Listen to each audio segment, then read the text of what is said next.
Aim right, achieve big at KR Mangalam University. एक और जानकारी इस वक्त सामने आ रही है, वो भी बताएंगे, लेकिन ईरान लगातार यही दावा कर रहा है, ईरान लगातार यही बताने की कोशिश कर रहा है कि उसे बहुत ज्यादा नुकसान पहुंचा नहीं है इस हमले में। और उसके पीछे की आप देखिए तस्वीरें भी जारी की गई हैं। ये तस्वीरें सैटेलाइट इमेज की हैं। 16 ट्रक्स फोर्डो से जा रहे हैं। लेकिन नंताज और इस्फहान की हम बात करें तो यहाँ पर भी जो हमला है वो किया गया है। सबमरीन से मिसाइलें दागी गई हैं। और खबर यह है कि ईरानी अधिकारियों के हवाले से रॉयटर्स की खबर है, फोर्डो से संवर्धित यूरेनियम हटा दिया गया था। अमेरिकी हमले से पहले अज्ञात स्थान पर यूरेनियम शिफ्ट किया गया। फोर्डो में कर्मचारियों की तैनाती बेहद कम कर दी गई थी, क्योंकि यहाँ बहुत सारे न्यूक्लियर साइंटिस्ट काम करते थे। अगर यहाँ निशाना अमेरिका बना रहा था तो बहुत बड़ा नुकसान ईरान को हो सकता था। इसलिए फोर्डो से पहले ही जो न्यूक्लियर इक्विपमेंट है या जो वहाँ मैन पावर है उसको कम कर दिया गया था, ताकि कम से कम नुकसान हो। और जो दो बुशहर और अराक की हम बात कर रहे हैं, ये भी दो न्यूक्लियर साइट हैं ईरान के पास। यहाँ पर क्या ये सब कुछ ट्रांसफर किया गया, कहाँ पर गया?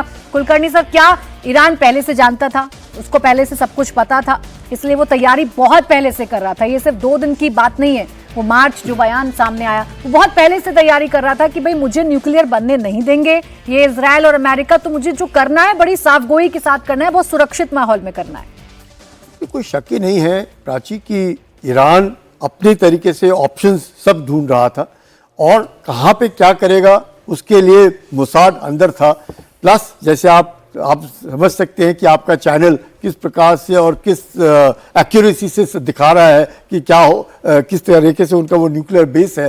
तो आप ये सब कुछ अमेरिका को भी मालूम है, इजराइल को भी मालूम है और ईरान को भी है, क्योंकि ईरान भी वॉर गेम कर रहा है कि अगर मेरे इस न्यूक्लियर साइट के ऊपर उन्होंने हमला किया तो हम इसको कहाँ ले जाएंगे, कहाँ पे यकीनन करेंगे, कितना उनके पास 450 किलोग्राम का, जैसे हम लोग बार बार कह रहे हैं, यूरेनियम का उसके पास है, कितने सेंट्रीफ्यूज उसको चाहिए, किस सेंट्रीफ्यूज को बिजली का सप्लाई कहाँ से चाहिए, कौन अगर बिजली कट गई तो ऑल्टरनेटिव साइट मेरा क्या होगा, कहाँ पे ले जाऊंगा। ये सब वॉर गेमिंग ईरान जरूर करेगा, क्योंकि ईरान को मालूम है कि पूरा, खासकर अमेरिका, जब हम ये कहेंगे कि अमेरिका किसके बरखिलाफ है, न्यूक्लियराइजेशन ऑफ ईरान। अगर वो न्यूक्लियर होने नहीं दे रहा है ईरान को, और ईरान उसने ठान ली है कि मैं न्यूक्लियर बनूंगा क्योंकि मैंने यहूदियों का अस्तित्व मिटाना है, तो ये दोनों जो चीजें हैं, तो ये कौन कर रहा है? ये जो आयतुल्लाह की रेजिम है वो लगी हुई है पीछे।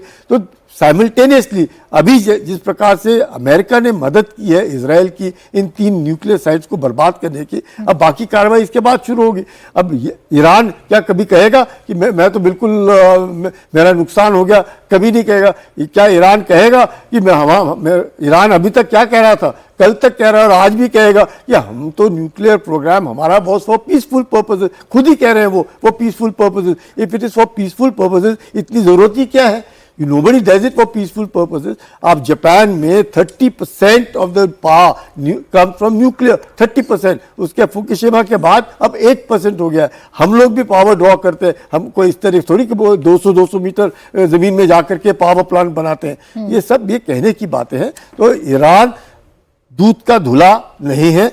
ईरान ने पूरा उसकी मंशा थी, ईरान की मंशा को बर्बाद किया है और ये बर्बादी अब चलती रहेगी जब तक ईरान की मंशा बदली नहीं होती या ईरान नॉर्मल स्टेट नहीं बनता है। सर, एक सवाल का जवाब और दें, क्या ये सिर्फ जो न्यूक्लियर पावर बनने की लड़ाई थी, क्या यही इस युद्ध के पीछे की वजह है? इजराइल के पास भी तो है ना न्यूक्लियर। देखिए, इसमें कोई शक नहीं, इसमें कोई शक नहीं जो आप कह रही हैं।